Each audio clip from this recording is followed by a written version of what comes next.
अस्सलामुअलैकुम। तशक्कुर न्यूज़ के साथ मैं हूं आपकी मेज़बान तूबा खिज़र हयात। नाजरीन, ना RTS ना IMR, तो इस बार इलेक्शन कमीशन नताइज का ऐलान करेगी कैसे? ये नया सिस्टम है क्या और ये नया सिस्टम कितना काबिल भरोसा है? आज के प्रोग्राम में आपको तफसीली तौर पर बताएंगे। जैसा कि आप सब जानते हैं कि 8 फरवरी को इंतखाबात का रोज़ है। लोग अपने घरों से निकलेंगे और अपनी अपनी थिंकिंग के मुताबिक, जिसको वो समझते हैं कि वो इंसान आगे पाकिस्तान का मुस्तकबिल चेंज करेगा, रोशन करेगा, उस नुमाइंदे को, उस पार्टी को वोट देंगे। और वोट देना बहुत ज़्यादा ज़रूरी भी है।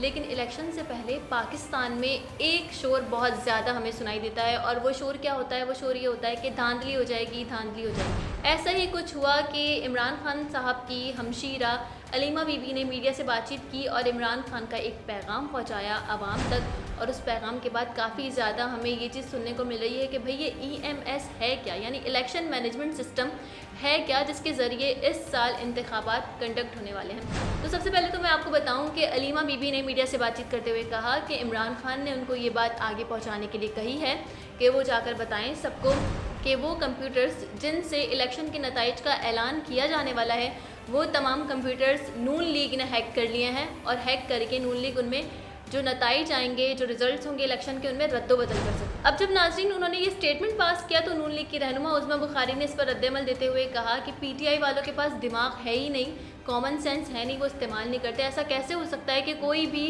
सियासी जमात किसी भी इलेक्शन प्रोसेस को हैक करके नताइज में रद्दोबदल कर दे? अब जब ये तमाम तर बातें चल रही थी तो इसी हवाले से इलेक्शन कमीशन का भी एक बाज़ाब्ता जवाब आता है, जिसमें इलेक्शन कमीशन ने इस पूरी बात की वजाहत की है कि इस बार इलेक्शन होंगे कैसे, तरीक़ाकार क्या है और कितना काबिल भरोसा ये तरीक़ाकार है।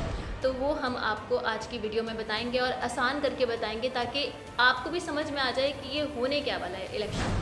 तो नाजरीन, इस बार जो इलेक्शन कंडक्ट होंगे वो EMS के थ्रू होंगे। EMS की फुल फॉर्म है election management system. Election commission ने इस बात को यकीनी बनाने के लिए कि इलेक्शन में कोई दुश्वारी पेश ना और पूरा प्रोसीजर स्मूथली हो जाए, 859 RO ऑफिसर्स के साथ मिलकर एक मॉक एक्सरसाइज की थी, जिसमें मैं आपको इजीली बताती हूँ कि हुआ क्या था। हुआ ये था कि ये जो एप्लीकेशन है EMS, इसका कनेक्शन कैसे मिलना है, यानी फाइबर और DSL कनेक्शन कहते हैं। इसकी एग्जांपल ऐसी है, जैसे आप किसी भी एप्लीकेशन को यूज़ करने से पहले अपने फ़ोन, लैपटॉप या कंप्यूटर में इंटरनेट कनेक्ट करते हैं, तो इस तरीके से EMS कैसे कनेक्ट होगा ये करना उनको सिखाया। उसके बाद EMS की लॉगिन करना सिखाया एप्लीकेशन की।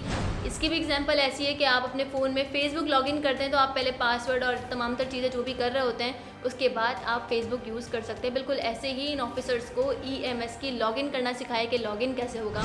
फिर EMS को इस्तेमाल करना सिखाया कि आया कि इसको इस्तेमाल किया कैसे जा सकता है। इस्तेमाल करना सिखाने के बाद ये बताया कि जब इलेक्शन हो जाएगा प्रोसीजर पूरा, तो आप जो नतीजा है वो किस तरीके से आगे इरसाल कर सकते हैं। ठीक है, अब यहाँ पर जो सबसे इंटरेस्टिंग बात थी वो ये थी, इलेक्शन कमीशन का कहना था कि EMS सिस्टम इतना ज़्यादा यूज़र फ्रेंडली है कि इन ऑफिसर्स को इसको इस्तेमाल करते हुए कोई भी परेशानी पेश नहीं आई। इलेक्शन कमीशन ने ताहम ये बात कही कि कुछ कुछ जगहों पर ऐसा हुआ कि इंटरनेट कनेक्शन की वजह से रिज़ल्ट जो है वो थोड़ा लेट पहुँची या थोड़ी सी दुश्वारी हुई। लेकिन इलेक्शन कमीशन ने इस बात को भी यकीनी बनाया है कि EMS जो ऐप होगी जिन जिन मोबाइल में, वो मोबाइल फ़ोन फराहम किए जाएँ इन ऑफिसर्स को। साथ ही इंटरनेट कनेक्शन भी यकीनी बनाया जाए कि वो अच्छी तरीके से चल रहा हो और लोड शेडिंग भी ना हो, इस बात को भी यकीनी बनाया गया है। इलेक्शन कमीशन की जानिब से इस बात को यकीनी बनाया गया कि तमाम RO ऑफिसर्स को ये चीज़ समझ में आ जाए कि ये काम किस तरीके से करेगा। लेकिन अगर फिर भी कोई मसला पेश आ जाता है या कोई दुश्वारी होती है, तो प्रिजाइडिंग ऑफिसर ख़ुद जाकर रिटर्निंग ऑफिसर को बजाते ख़ुद जाकर ये नतीजा जो इलेक्शन का वो फराहम करेगा।